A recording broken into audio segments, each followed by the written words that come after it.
I'm Daniel Harper, 31 years old. Last Father's Day, my mother sent me a bill for $347,000. The subject line read, "Cost of raising a failure." She CC'd every relative in our family. 43 people. Every aunt, uncle, cousin, and in-law scattered across Arizona, Nevada, and California. She thought I would panic. She thought I would apologize. She thought I would shrink into myself the way I always had. But this time I replied with a single photo. By the next morning, 42 of them had blocked her. The 43rd, my grandmother, didn't block her. She did something far worse. Before I tell you what that photo was and what my grandmother did afterward, take a second to subscribe to Women Reddit Stories if you enjoy stories like this. And if you're watching right now, drop a comment telling me where you're listening from and what time it is there. Now let me start from the beginning. I worked as a civil engineer in Phoenix, Arizona. Bridges, highways, drainage systems. That's my world. Concrete and numbers. Unlike people, infrastructure behaves logically. When something fails, there's always a measurable reason. Stress load, material fatigue, poor design. People, on the other hand, especially family, don't follow those rules. My apartment sits on the edge of Tempe. 800 square feet above a row of taco shops and a dry cleaner. Nothing fancy. But it's mine. I signed the lease myself 5 years ago. No cosigner. No financial help. Every bill paid with money I earned. My older brother, Kyle, lives in a gated neighborhood in Scottsdale. 5-bedroom house. Pool. Outdoor kitchen. Our parents paid the down payment. $120,000. They called it an investment in their successful son. I found out the same way I always find things out, through Kyle's Instagram. When I graduated from Arizona State with my engineering degree, my mother sent a text. Congrats. No exclamation mark. 2 weeks later, when Kyle got promoted at his marketing firm, they threw him a party at a steakhouse downtown. 40 guests. Open bar.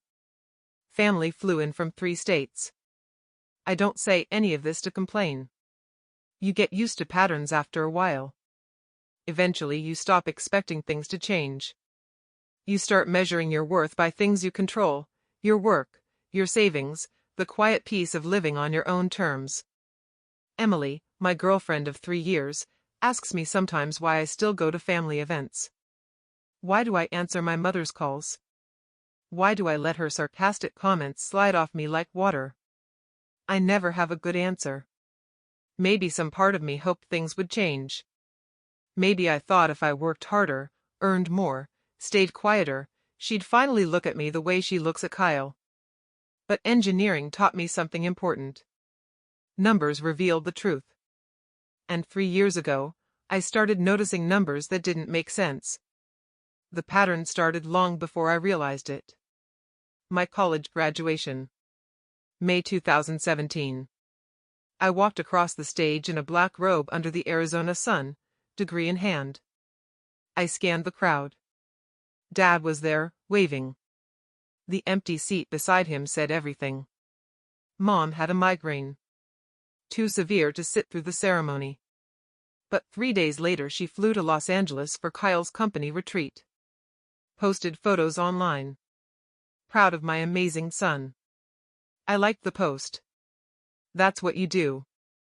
Growing up, Kyle was the golden child. Future businessman. Future success story. I was the complicated one. Kyle's B+ report cards got praise. My A's came with questions. Why not A+? Kyle's achievements were celebrated. Mine were expected, or ignored. Dad tried, in his quiet way. After Mom's sharper remarks, he'd pat my shoulder. Your mother just worries about you more, he'd say. She wants you to succeed. For years I believed him. When it came time for college, both Kyle and I supposedly had education funds. Grandma Ruth and Grandpa William set them up when we were little. Equal amounts for both kids. Kyle graduated debt-free. I graduated with $58,000 in student loans. Mom told me my fund ran out earlier. Unexpected expenses. Tutoring. Summer science programs. Things I needed. I didn't question it. Why would I? She was my mother. But numbers have a way of whispering truth. And 3 years ago, those whispers got louder. 2 weeks before Father's Day last year, Mom sent a message in the family group chat. Family gathering at Grandma Ruth's house. Everyone is invited. 43 people total. Her house sits outside Sedona, red desert cliffs behind it, cottonwood trees lining the creek. Family reunions are loud, chaotic affairs. Barbecue smoke. Kids running through the yard. Adults drinking too much wine. I stared at the message for a long time. Emily noticed. You don't have to go, she said gently. She's still my mom. That doesn't mean. I know. The next day Kyle called. His voice was syrupy sweet. So you're coming early to help set up, right? Like always. Like always meaning I show up at sunrise to move tables and grill food while Kyle arrives hours later carrying an expensive bottle of wine and acting like he organized everything. Sure, I said. Like always. After we hung up I opened my laptop. There's a folder buried deep inside my hard drive. 3 layers down. Hidden under old project files. The folder name is simple. Insurance. Inside are 3 documents. A screenshot. A spreadsheet. A PDF. I'd been collecting them quietly for 3 years. Evidence. Just in case. That night I opened the folder again. Stared at the files.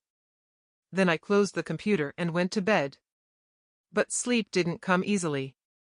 Something about this reunion felt different. Too many people. Too carefully planned.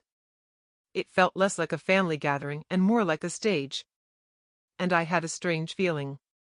I was about to become the main act. Father's Day morning arrived hot and bright.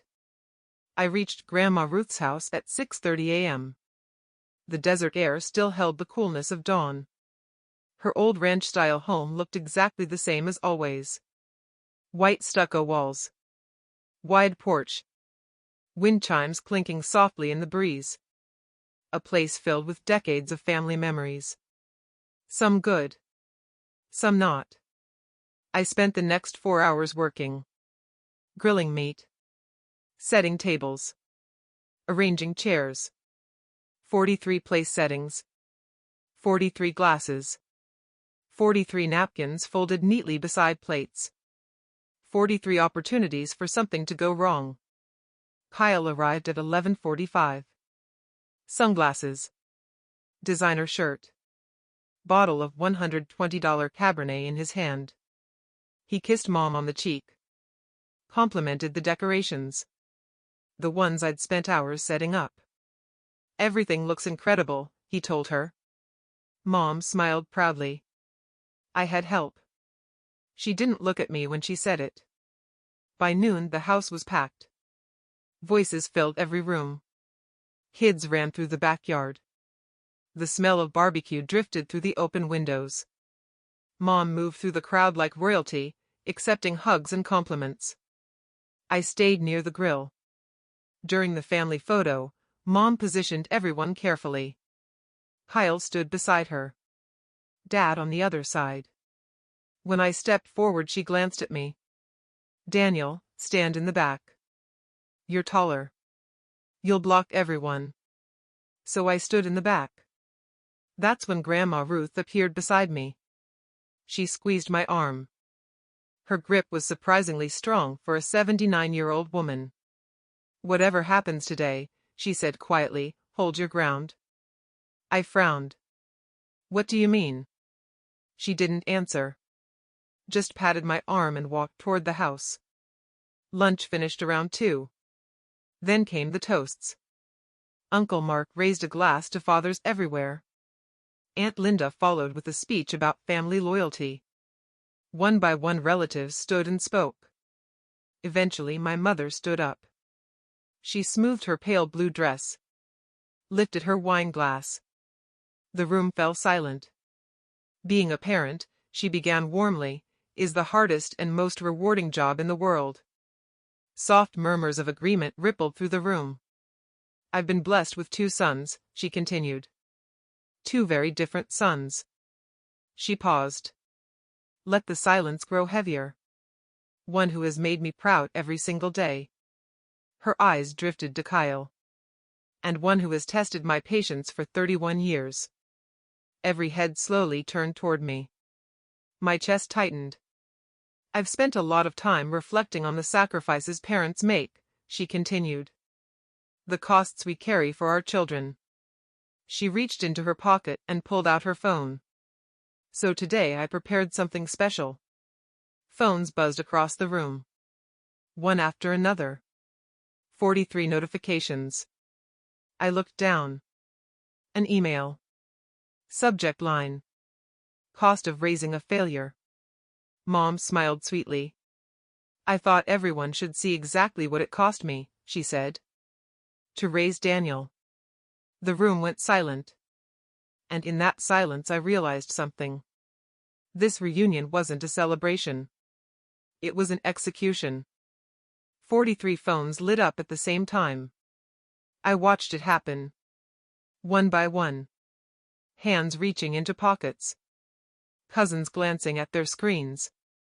Aunts adjusting their glasses. The soft chorus of notification sounds spread across the backyard like a chain reaction. No one spoke at first. Just silence and the glow of screens reflecting off confused faces. Then expressions began to change. Curiosity first. Then discomfort. Then something closer to embarrassment. I already knew what they were seeing.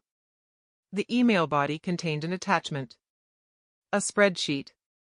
31 years of my life reduced to line items. Mom cleared her throat and lifted her glass again, like she was presenting quarterly earnings to a boardroom. Let's take a look, she said cheerfully. She began reading from the document. Hospital birth costs, $14,200. Someone shifted in their chair. Diapers for the first 2 years, $3,100. A nervous chuckle came from somewhere near the patio. Clothing from infancy through high school, $21,500. Her voice carried across the yard like a performance. Orthodontics, $7,800. Summer camps, $6,200. Private math tutoring, $4,600. First car, $11,000. She paused there, letting the number hang. That one still hurts, she added lightly. Some people laughed awkwardly. Others stared at their plates. My cousin Jenna lowered her phone slowly, like it had suddenly become too heavy to hold. Mom continued. College housing and expenses, $52,000. That one was a lie. But I said nothing. Not yet. She scrolled further down. Health insurance, $18,000. Phone bills, $9,200. Food, utilities, miscellaneous, $198,000. Then she smiled. The kind of smile people use when they think they've won something. At the bottom, she said, you'll see the total. She lifted the framed document that had been sitting behind her chair. I hadn't noticed it earlier. Gold frame. Printed spreadsheet. Mounted like a certificate. She walked across the patio and hung it on a hook attached to the wooden beam above the grill. Right where everyone could see it. The bold number at the bottom gleamed in the afternoon sunlight. $347,000. She turned toward me. This, she said sweetly, is the cost of raising someone who never appreciated it. The words settled over the crowd like dust. 43 people. All staring at me. Some with pity. Some with curiosity. some trying very hard not to look at all.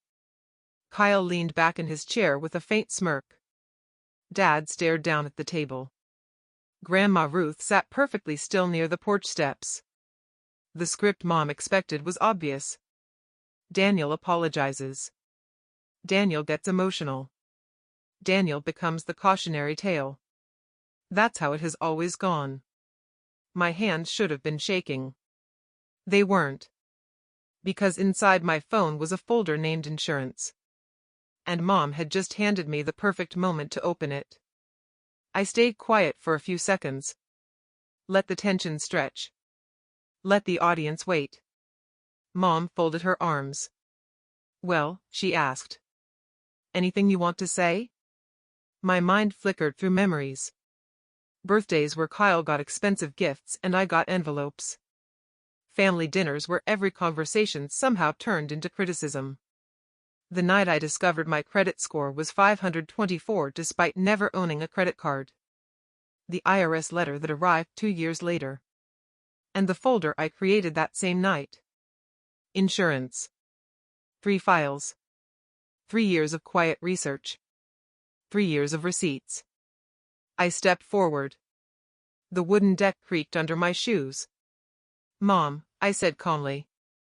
My voice cut through the silence like a blade. She tilted her head. Yes, Daniel? Since we're sharing numbers today. I pulled my phone from my pocket. I thought I'd share some too. A faint wrinkle appeared between her eyebrows. What are you doing? I smiled.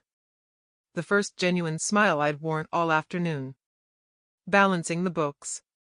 A few relatives exchanged confused glances. Kyle sat up slightly. Daniel, Mom said sharply, this isn't the time. Actually, I said, it's the perfect time. I stopped in the center of the patio. Every eye on me now.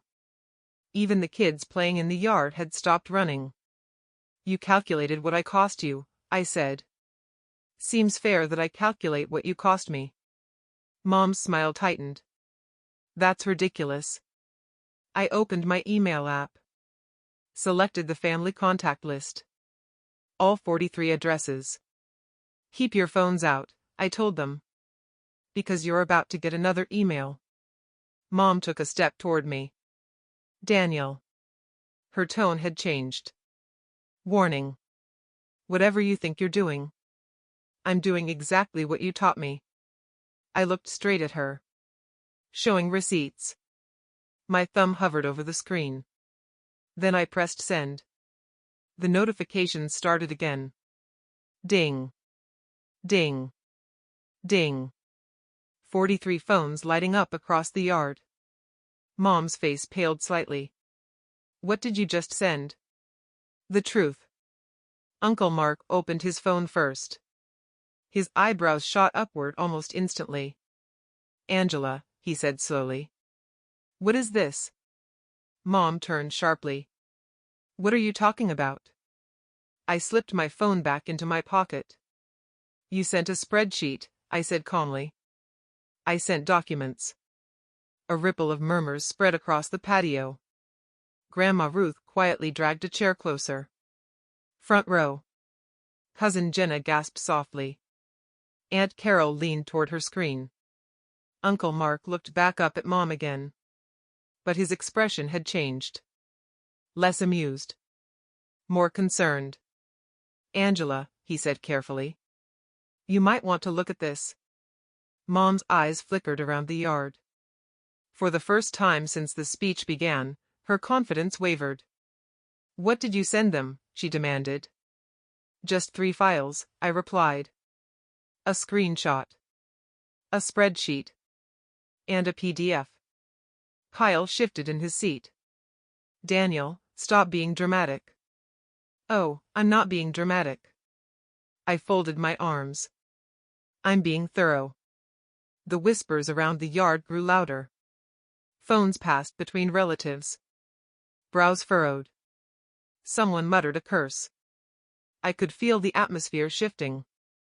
Slowly. Like pressure building before a storm. Mom's gaze locked onto mine. Explain it, she said coldly. I nodded. Gladly. I pointed toward the first attachment. The PDF. Mom, you charged me for college in your little bill. Room. Board. Tuition. She opened her mouth. But I kept talking. Funny thing is, I paid for college myself. I looked around at the family. $68,000 in student loans. A wave of murmurs spread through the crowd. Mom's jaw tightened. That's because your college fund ran out, she snapped. That's what you told me, I said calmly. I pulled my phone out again and opened the document. But I work with numbers now. And numbers have a funny habit. They leave trails. The patio had gone silent again. Grandma Ruth and Grandpa William created education trusts for both Kyle and me when we were kids. I paused. Equal amounts. $85,000 each. Grandma Ruth's head lifted sharply. Kyle's smile disappeared. Kyle used his. He graduated debt-free. I turned the phone so Uncle Mark could see the screen. My trust account was emptied on August 4, 2015. 1 month before I started college. I looked back at Mom. The money was transferred into an account belonging to. I let the name hang. Then finished the sentence. Angela Harper. Aunt Carol gasped. Mom's face went rigid. That money was for family expenses? 1 week later, I continued calmly, you bought a brand new Mercedes. The patio exploded with whispers. Dad stood up slowly from his chair. His face had gone pale. Angela, he said quietly. Is that true? Mom opened her mouth. But I wasn't finished. Actually, I said. That's just the beginning. The backyard had gone so quiet I could hear the wind chimes on Grandma Ruth's porch again. Soft metallic notes tapping together in the desert breeze. 43 people sat frozen in their chairs, phones still in their hands. The mood had changed. Mom could feel it. I could see it in the way her shoulders tightened. The performance she had planned was slipping. But I still had 2 files left. I let the silence stretch for a few seconds longer. Let people scroll. Let them process the bank transfer records showing my education fund disappearing into Mom's account. Then I spoke again. That was the first attachment, I said calmly. The PDF. Mom crossed her arms. Her voice had hardened. You're twisting things you don't understand. Maybe, I said. But the next file is a little harder to twist. I reached into my pocket and opened the second document. The spreadsheet. About 2 years ago, I said, addressing the entire patio now, I started receiving letters from the IRS. Several heads snapped up. Audits. Notices. Requests for clarification. At first I assumed it was a mistake. But the letters kept coming. So I hired a CPA, I continued. Someone who specializes in tax discrepancies. I turned the phone toward the nearest relatives so they could see the screen. Columns of dates. Tax filings. Dependent claims. My mother, I said, heaping my voice level, claimed me as a dependent on her federal taxes for 6 consecutive years. Uncle Mark frowned. That's not illegal if. I was 25 the last year she did it. The patio fell silent again. I've lived in my own apartment since I was 22. Paid my own rent. My own insurance. My own food. My own everything. I looked back at Mom. You still claimed me. Kyle shifted uncomfortably in his chair. Mom's voice rose. Lots of parents claim their children longer than necessary. That's not a crime. Uncle Mark cleared his throat. Actually, it can be. He had worked 30 years as a financial planner. His tone had lost its earlier warmth. How much did she receive? He asked. I already knew the answer. I'd done the math months ago. between $4,000 and $6,000 per year in tax benefits. I paused. 6 years. Another pause. $32,000. Someone swore under their breath. Uncle Mark rubbed his temples. That's tax fraud. Mom's composure cracked for the first time. That's ridiculous. I had Daniel's permission. Dad looked up sharply. You told me he agreed to it. I met Dad's eyes. I didn't. The color drained from his face. Mom's breathing had become shallow. You're misunderstanding. I had to hire a CPA, I said calmly. $3,400 to correct the filings and avoid being audited for your fraud. Aunt Carol slowly lowered her phone. Oh my God, Angela. Voices started murmuring again. The patio no longer felt like a family gathering. It felt like a courtroom. And Mom was losing the jury. But there was still one more file. The most damaging one. I waited until the whispers quieted. Then I spoke again. There's a third attachment in that email. Mom's eyes locked onto mine. Fear flickered behind them. You're not opening that, she said quietly. I ignored her. Do you remember my first apartment application after college? I asked. No one answered. It was a small place in Tempe. 600 square feet. I got rejected. The landlord told me my credit score was 520. A few relatives frowned. That number didn't make sense.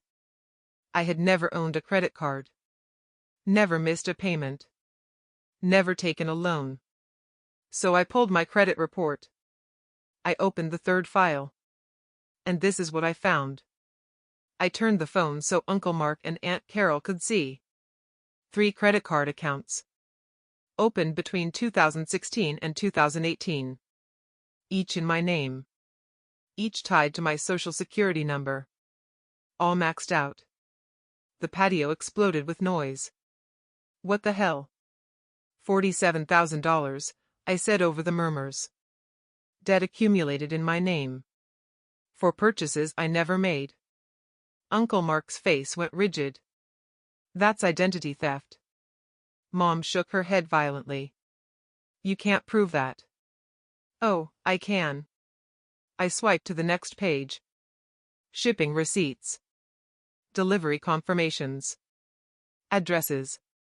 All for packages ordered using those cards. Luxury handbags.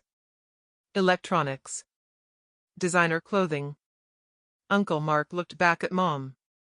Angela. His voice had lost all friendliness now. This is a felony. Mom's breathing became faster. This is all being twisted. But I wasn't finished. I pointed toward the shipping address column. The packages weren't sent to my apartment. They were sent somewhere else. My eyes shifted across the patio. Until they landed on Kyle. My brother froze. Kyle's house. Every head turned toward him. Kyle's face drained of color. That doesn't mean anything. 3 years of deliveries, I said. Designer watches. 2 laptops. A 75-inch television. Anne. I swiped to the last receipt. 1 engagement ring. The patio fell silent again. The number glowed on the screen. $9,200. Kyle's wife slowly lifted her left hand. The diamond on her finger caught the sunlight. Kyle swallowed hard. You wore my stolen identity to propose, I said quietly. His wife looked at him. Confusion turning rapidly into anger. Kyle. He opened his mouth. Closed it again. I didn't know, he said finally. His voice cracked. Mom said it was temporary. A wave of shocked murmurs swept through the patio. Mom spun toward him. Kyle, stop talking. But it was too late. Kyle's wife pulled her hand away from him.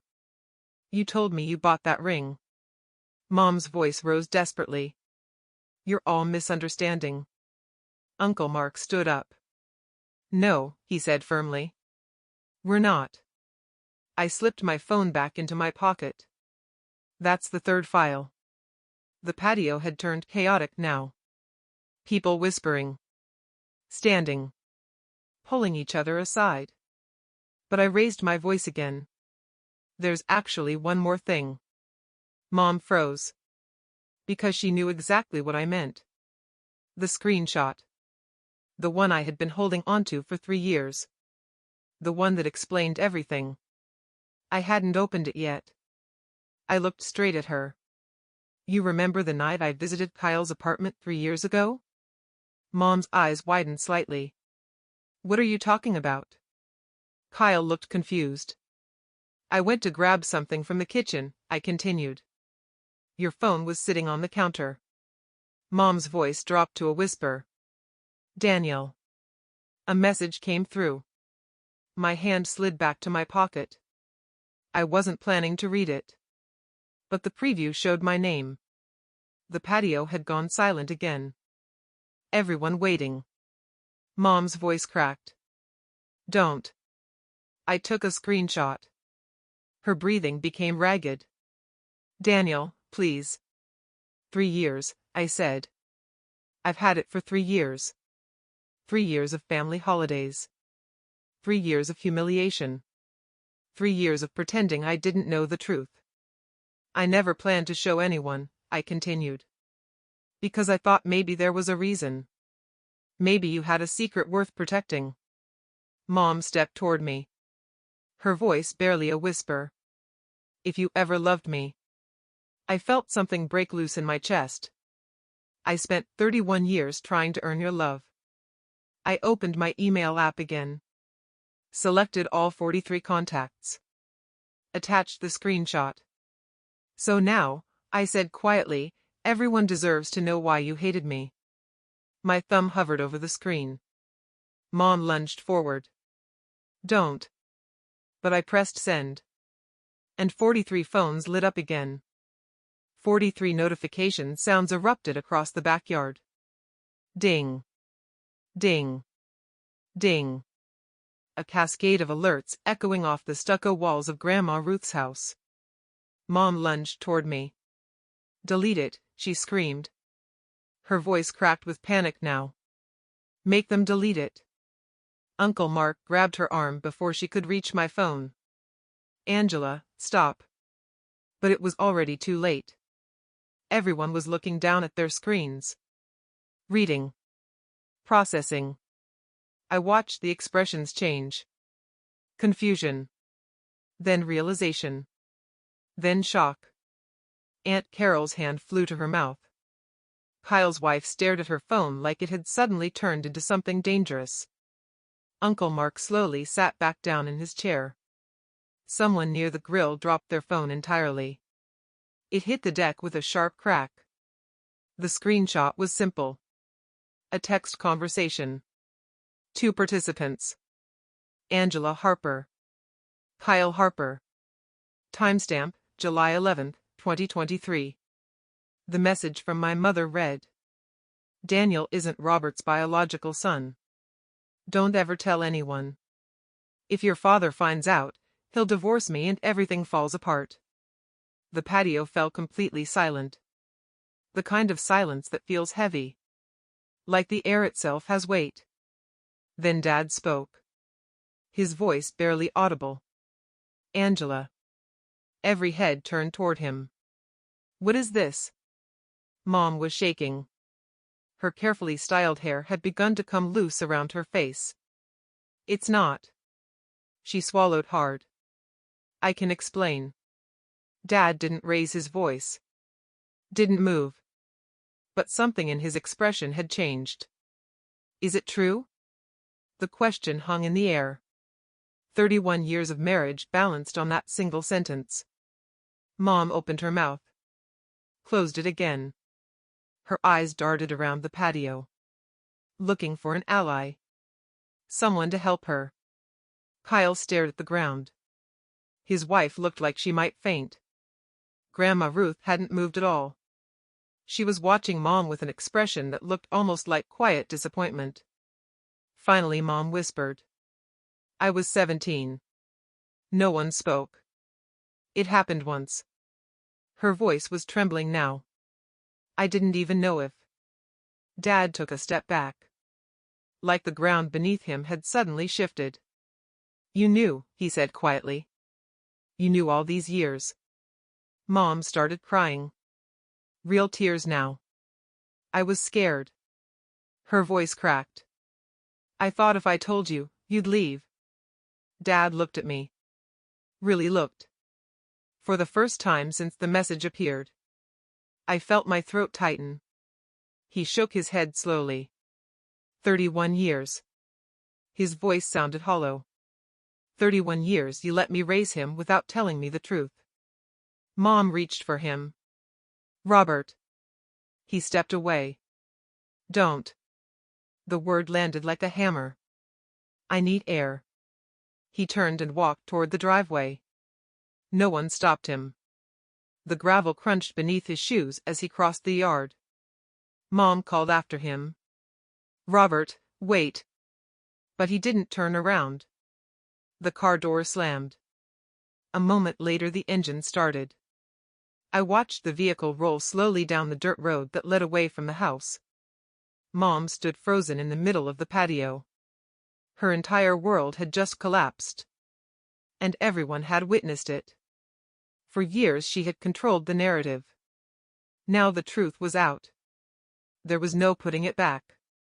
The backyard erupted into whispers. 31 years. Unbelievable. Poor Robert. Aunt Carol grabbed her purse. I can't stay here. She walked toward the driveway without another word. Uncle Mark followed. Several cousins gathered their kids. Within minutes people were leaving. The family reunion had turned into an exodus. Mom looked around wildly. You're all overreacting. Her voice rose again. I protected this family. You protected yourself, Aunt Carol said quietly before stepping into her car. Mom turned toward Grandma Ruth. Mama, please say something. Grandma Ruth stood slowly. Her joints creaked slightly as she straightened. For a moment it looked like she might comfort her daughter. Instead she walked forward and stopped 3 feet away from her. Her eyes were calm. Cold. I suspected something was wrong for years, she said quietly. Mom's breath caught. You lied to everyone, Grandma Ruth continued. To Robert. To this family. Then she paused. To me. Mom's shoulders sagged. I was young. Grandma Ruth shook her head. You were cruel. The word sliced through the air. For 31 years you punished that boy for your own mistake. She gestured toward me. Mom collapsed onto the patio chair behind her. Her sobs were louder now. Messier. But no one moved to comfort her. The remaining relatives were watching in stunned silence. Then I felt a hand on my shoulder. I turned. Grandma Ruth. Come with me, she said softly. She guided me away from the patio chaos. Through the house. Past relatives whispering in the hallway. Out the front door. The desert air had warmed now. Late afternoon sunlight painted the red cliffs in the distance. Dad's car was still parked at the end of the driveway. Engine running. I walked over slowly. He was sitting behind the wheel. Both hands gripping the steering wheel. Staring straight ahead. I knocked on the passenger window. For a moment he didn't move. Then he reached over and unlocked the door. I slid into the seat beside him. Neither of us spoke. The silence inside the car felt heavier than the silence outside. I'm sorry, I said eventually. Dad turned his head. His eyes were red. Don't. The word came out sharp. You don't apologize for this. He let out a shaky breath. I've spent 31 years raising you. His voice cracked slightly. Teaching you to ride a bike. Helping with your math homework. Moving you into your dorm. He rubbed his face. DNA doesn't erase any of that. My chest tightened. You're still my dad. He nodded slowly. And you're still my son. We sat there for a long moment. Two people connected by something stronger than biology. Finally he spoke again. I can't go back inside right now. I know. He pulled me into an awkward hug over the center console. But it was tight. Fierce. You were braver than me today, he said quietly. Then he let go. Shifted the car into gear. And drove away.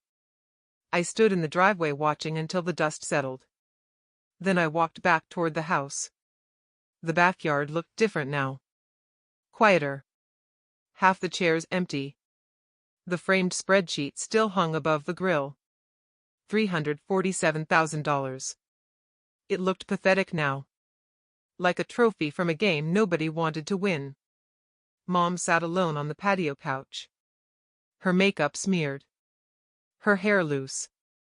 She looked smaller somehow. For the first time in my life, I didn't see the woman who controlled everything. I saw someone whose entire world had just collapsed. She looked up when I approached. Are you happy now? Her voice was hoarse. You destroyed everything. I sat down across from her. No, I said quietly. You did that 31 years ago. I just stopped protecting your secret. She covered her face with both hands. I didn't know what else to do. I leaned forward. You could have loved me. She didn't answer. Instead, she whispered something that almost sounded like regret. I only needed you to disappear. The words hung in the air between us. And for the first time in my life, I realized she had meant it. For a moment, I thought I had misheard her. The patio had gone so quiet that even the wind chimes had stopped moving. I only needed you to disappear. The words echoed in my head. Not yelled. Not whispered with rage. Just said plainly. Like a fact she had accepted long ago. I sat there for several seconds, studying her face. Looking for some hint that she regretted what she'd just admitted. There wasn't one. Only exhaustion. You understand, don't you? She said weakly. Her voice sounded smaller now, stripped of the confidence she'd worn like armor for decades. Every time your father looked at you. She swallowed. He saw the life I could lose. I felt something heavy settle in my chest. So your solution was to destroy mine. Her eyes filled with tears again. I tried to protect everything.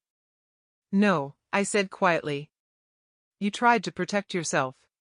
She didn't argue. That was the worst part. For 31 years I had wondered what I had done wrong. Now the truth was sitting across from me on a patio chair. I had never been the problem. I had been the evidence.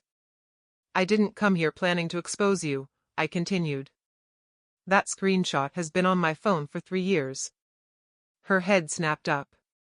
3 years? I nodded. 3 years of birthdays. 3 years of holidays. 3 years of watching you humiliate me in front of this family. My voice stayed calm. Almost detached. And I said nothing. She stared at me in disbelief. You could have ruined me any time. Yes. And I didn't. I leaned forward slightly. But today you decided to hang a bill on the wall and call me a failure in front of 43 people. I gestured toward the frame still hanging above the grill. So today I stopped protecting you. She looked at the number again. $347,000. Her shoulders sagged. What happens now? She asked. The question sounded almost childlike. I stood up slowly. Now? I brushed imaginary dust from my jeans. Now I go home. And you stay away from me. Her head jerked up. You can't just. I can. My voice remained calm. I've spent 3 decades trying to earn a place in your life. I'm done applying. I started toward the driveway. Daniel. I stopped. But I didn't turn around. What about your father? She asked. You think he'll forgive you for this? That made me turn. He doesn't need to forgive me. I met her eyes. He needed the truth. Her face hardened again for a brief moment. He'll come back. No, I said quietly. He won't. I walked out to my car. The gravel crunched under my shoes. Behind me the house had gone almost completely silent. The reunion was over. The performance was finished. And for the first time in my life, my hands weren't shaking when I started the engine. Emily was waiting when I got back to my apartment in Tempe. She opened the door before I even knocked. I didn't say anything. She didn't ask. She just wrapped her arms around me and held me there. For a long time. Eventually we sat on the couch. I told her everything. The bill. The documents. The screenshot. The secret. She listened quietly. When I finished, she handed me a cup of tea. What about your phone? She asked gently. I glanced down at it. Notifications were stacked across the screen. Messages. Calls. Group chats. I hadn't checked any of them since leaving Sedona. Slowly, I unlocked the screen. The family group chat looked like a battlefield. Messages scrolling endlessly. Shock. Arguments. Questions. But the thing that stood out most was what came next. One by one. Family members were leaving the chat. Uncle Mark left. Aunt Carol left.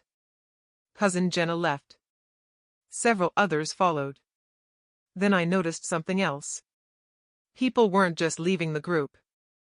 They were blocking Mom entirely. By midnight I counted them. 42. Out of the 43 relatives who had received the email, 42 had cut her off. Emily leaned over my shoulder.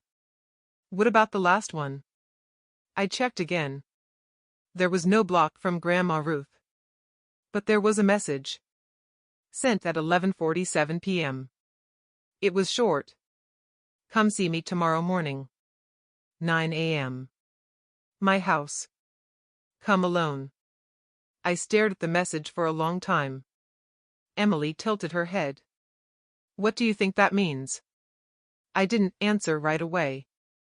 Because something about it felt deliberate. Like Grandma had already made up her mind about something. I guess we'll find out tomorrow, I said. The next morning Sedona looked completely different. The chaos from the day before had disappeared. Grandma Ruth's house sat quietly under the red cliffs. The patio had been cleaned. The chairs were stacked neatly. The framed spreadsheet was gone. The front door was open. I stepped inside. Grandma? I called. Back here, her voice answered. I walked down the hallway toward the study. The room smelled faintly of old books and lemon polish. Grandma Ruth sat behind her oak desk. Papers spread across the surface. But she wasn't alone. Standing beside her was a tall man in a gray suit. I recognized him immediately. Thomas Bennett. The family estate attorney. I had met him once before. At Grandpa William's funeral. Grandma gestured toward the chair in front of her desk. Sit down, Daniel. My stomach tightened slightly. What's going on? She folded her hands together. I didn't block your mother last night. I noticed. Do you know why? I shook my head. Because blocking her would have been too kind. She slid a document across the desk toward me. Instead, she said calmly, I did something permanent. My eyes dropped to the paper. Legal language filled the page. My heart began to beat faster. Grandma. She tapped the document with one finger. At 2:17 this morning I called Thomas here and woke him up. Thomas gave a small nod. By 4 a.m. we finalized new paperwork. She leaned back in her chair. My will has been changed. I blinked. I don't understand. Grandma looked directly into my eyes. Your mother was originally set to inherit 35% of my estate. She paused. That has been reduced to 5. The words hung in the room. I stared at the document. You did that because of yesterday? No. Her voice was calm. I did it because yesterday confirmed what I already suspected. She pushed another page toward me.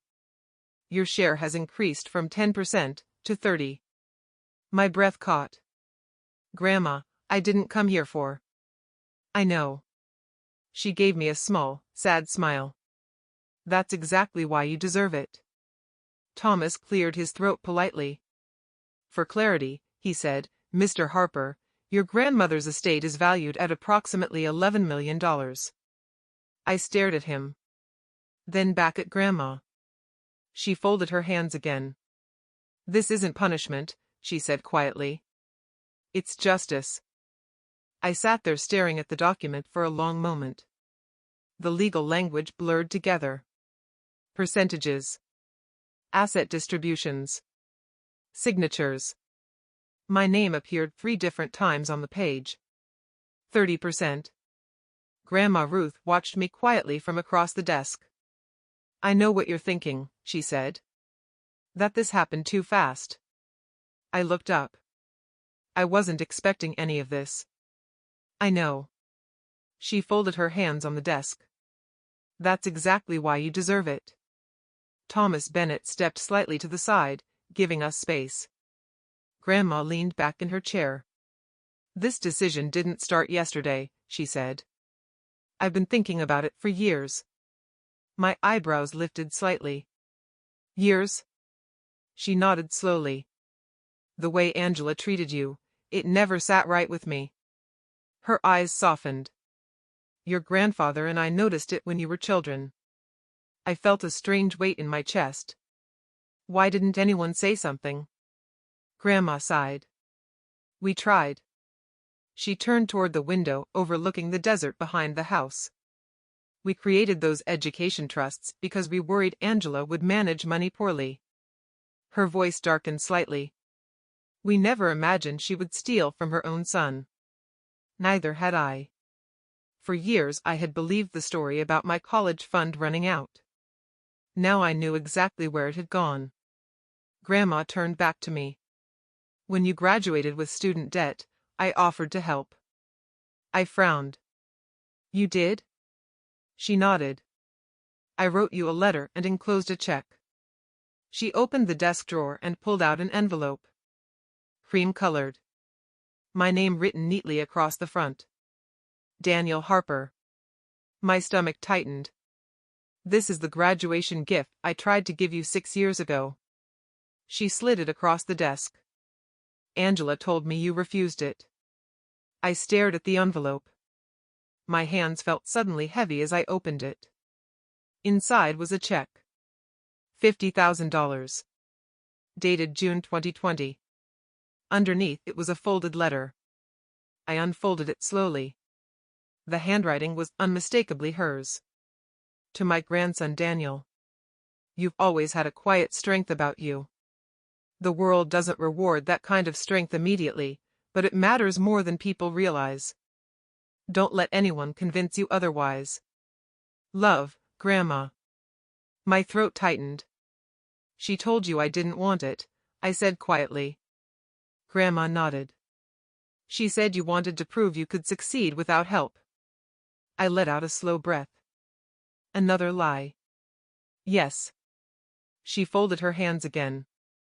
I won't make the mistake of believing her again. Thomas Bennett gathered the documents neatly. We'll file the new will this afternoon, he said. Grandma nodded. Thank you, Thomas. He gave me a polite nod before leaving the study. When the door closed behind him, the room felt quieter. Heavier. Grandma studied my face. How are you holding up? I considered the question. Honestly? Yes. I'm not sure yet. That earned a small smile. That's a healthy answer. We sat in silence for a moment. Then she said something that surprised me. Your father called me last night. My head lifted. How is he? Heartbroken. She didn't sugarcoat it. But not because of you.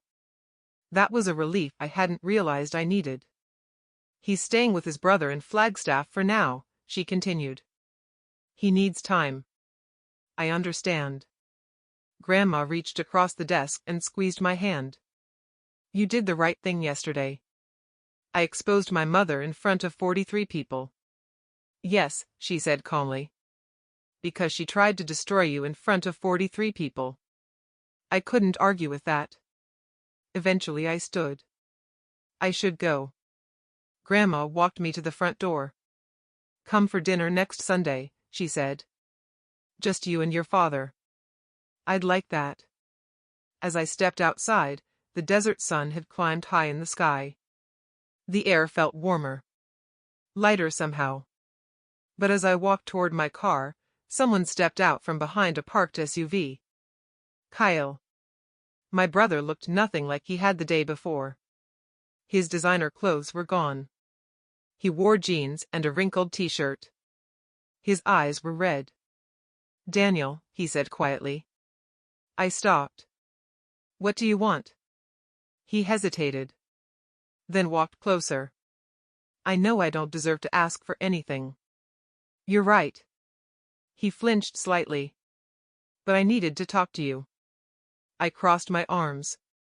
You've got 2 minutes. Kyle rubbed the back of his neck. I didn't know about the credit cards at first. I said nothing. When Mom asked me to receive packages, she said it was temporary. She said you were helping her build your credit. I stared at him. And you believed that? At first. He swallowed hard. But then the packages kept coming. And you never asked questions. I was afraid to. That surprised me. Afraid? Kyle looked down. You were always the one she targeted. His voice was shaky. I watched it happen my entire life. Every time she got angry at you, I felt relieved it wasn't me. The honesty caught me off guard. I knew if I ever crossed her, she'd turn on me too. So you helped her steal from me. His eyes filled with tears. Yes. We stood there in silence. Two brothers separated by 31 years of damage. I'm not asking for forgiveness, Kyle said quietly. I know I don't deserve it. He wiped his face. I just wanted you to know the truth. I studied him for a long moment. Then I said something that surprised even me. I understand why you did it. His head lifted slightly. But that doesn't mean I forgive you. He nodded. I know. Maybe someday, I added. But not today. Kyle exhaled slowly. That's fair. He turned toward his car. Then paused. Mom found out about Grandma's will change this morning. I frowned. How? Thomas called to notify her. And? Kyle let out a bitter laugh. She lost her mind. What did Grandma say?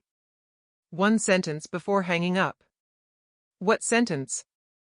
Kyle looked back at the house. Then at me. She said. You made your choices for 31 years. I've made mine. I nodded slowly. That sounded exactly like Grandma Ruth. Kyle opened his car door. Take care of yourself, Daniel. You too. We drove away in opposite directions. Neither of us looking back. That night Emily and I sat on the balcony outside my apartment. The desert air was cool again. Do you feel guilty? She asked gently. I thought about it. About the reunion. About the secret. About the collapse of my mother's world. No, I said finally. But I don't feel victorious either. How do you feel? I leaned back in the chair. Like a wound finally got cleaned. She nodded slowly. That's a good analogy. It hurts, I continued. But now it can actually heal. Emily reached for my hand. So what happens next? I looked out over the Tempe skyline. I guess we find out what's left standing. 2 months after Father's Day, life started to settle into something resembling normal. Not the old normal. Something quieter. Something cleaner. The first change showed up in a number I hadn't expected to care about. My credit score. After the identity theft charges were officially removed and the fraudulent accounts closed, the number jumped almost overnight. 748. For the first time since graduating college, I qualified for things I'd never been able to before. Lower loan rates. Better apartment options. Actual financial breathing room. The second change came when I paid down a massive chunk of my student loans. Not all of them.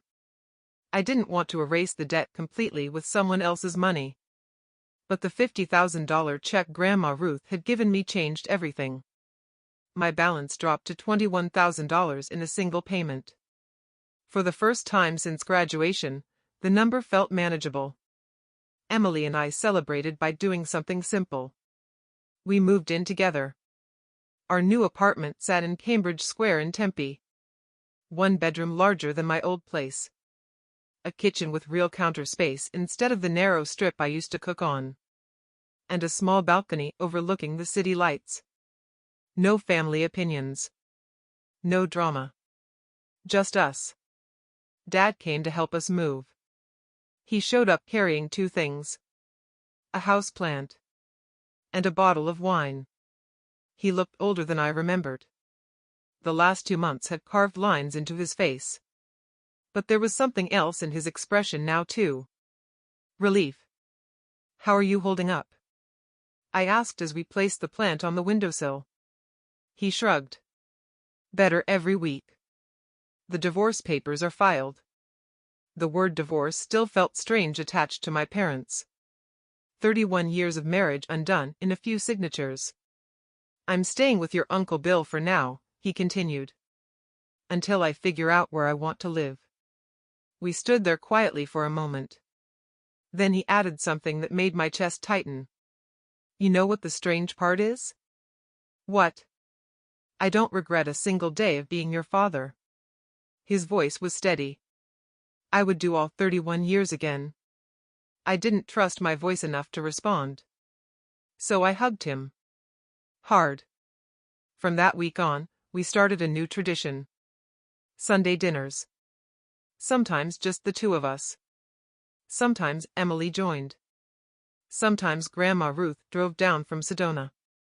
Simple meals. No speeches. No comparisons. Just quiet conversations and laughter that didn't feel forced. Life slowly rebuilt itself around smaller, stronger foundations. Then something unexpected arrived.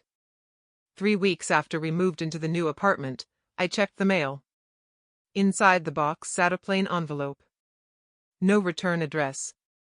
Postmarked from Ohio. I opened it in the kitchen while Emily chopped vegetables for dinner. Inside was a single sheet of paper. A letter. I read it once. Then again. Emily noticed my expression. What is it? I handed her the page. The letter was short. Dear Mr. Harper, I recently received results from a DNA testing service that indicate we share a biological connection. My name is Michael Lawson. Based on the timeline, I believe I may be your biological father. I'm not reaching out to disrupt your life or ask for anything. I simply thought you deserved to know I exist. If you ever wish to talk, my phone number is listed below. If not, I understand completely. Respectfully, Michael Lawson. Emily read the letter slowly. Then looked up. How do you feel? I don't know. That was the honest answer. For 31 years I had believed one story about who I was. Then everything changed in one afternoon. Now another possibility had appeared. You don't have to decide anything right now, Emily said gently. I know. But the letter sat on the kitchen counter for 3 days. I looked at it every time I walked past. Eventually Emily asked the question I had been avoiding. Are you curious? Yes. Are you ready? No. That answer surprised me. But it felt right. Because one thing had become very clear over the past few months. Robert Harper was my father. Not biologically, but in every way that mattered. The man who taught me to ride a bike. The man who stayed up late helping with algebra homework. The man who hugged me in a driveway after 31 years of lies came crashing down. DNA couldn't replace that. So I opened my laptop and wrote a short reply. Dear Michael, thank you for reaching out respectfully. Right now I'm still processing a lot of recent events. I'm not ready to meet yet. But I appreciate you letting me know the truth. If that changes someday, I'll reach out. Best. Daniel. I sent the email. Then I closed the laptop and helped Emily finish dinner. Some answers can wait. Then, 3 weeks later, something else happened. I was leaving my office downtown when I saw her. Standing across the parking lot. My mother. She looked different. Smaller somehow. The designer clothes were gone. Her hair was pulled back loosely. When she saw me, she took a hesitant step forward. Daniel. I stopped walking. You blocked my number, she said quietly. Yes. My emails bounced back. Yes. She swallowed. I've been thinking about everything. Stop. The word came out calm but firm. She froze. You don't get to do this, I said. Do what? Show up at my workplace and pretend we're about to have a healing moment. Her eyes filled with tears. I'm your mother. I held her gaze. You're the woman who stole from me. Committed tax fraud in my name. Opened credit cards using my identity. And spent 31 years trying to make me disappear. The parking lot had gone quiet around us. We're not having coffee. We're not starting family therapy. We're nothing. Her voice cracked. You can't cut me out forever. I'm not cutting you out forever. I opened my car door. I'm cutting you out until you learn what a boundary is. She stared at me. That might be forever. That's your choice. Not mine. I got into the car. Started the engine. As I pulled out of the lot, I saw her in the rearview mirror. Still standing there. Watching. But this time my hands were steady on the steering wheel. For the first time in my life, they weren't shaking. That's what freedom feels like. And if you've listened to this entire story, there's something I want to say to you. You are not what they call you. You are not the disappointment. You are not the difficult child. You are not the black sheep. Sometimes the people who should love us the most are the ones who fail us the worst. And setting boundaries with them isn't cruelty. It's survival. My mother calculated the cost of raising me. $347,000. But she never calculated the cost of what she did to me. The years of doubt. The sleepless nights. The confidence she tried to crush. There's no spreadsheet for that. And there's no bill she can pay to undo it. My name is Daniel Harper. And my bill? Paid in full. If this story meant something to you, subscribe to Women Reddit Stories for more stories about family drama, truth, and finding your voice. And if you've ever been labeled the disappointment in your own family, tell me in the comments. Sometimes the most powerful thing we can say to each other is just 2 words. Me too.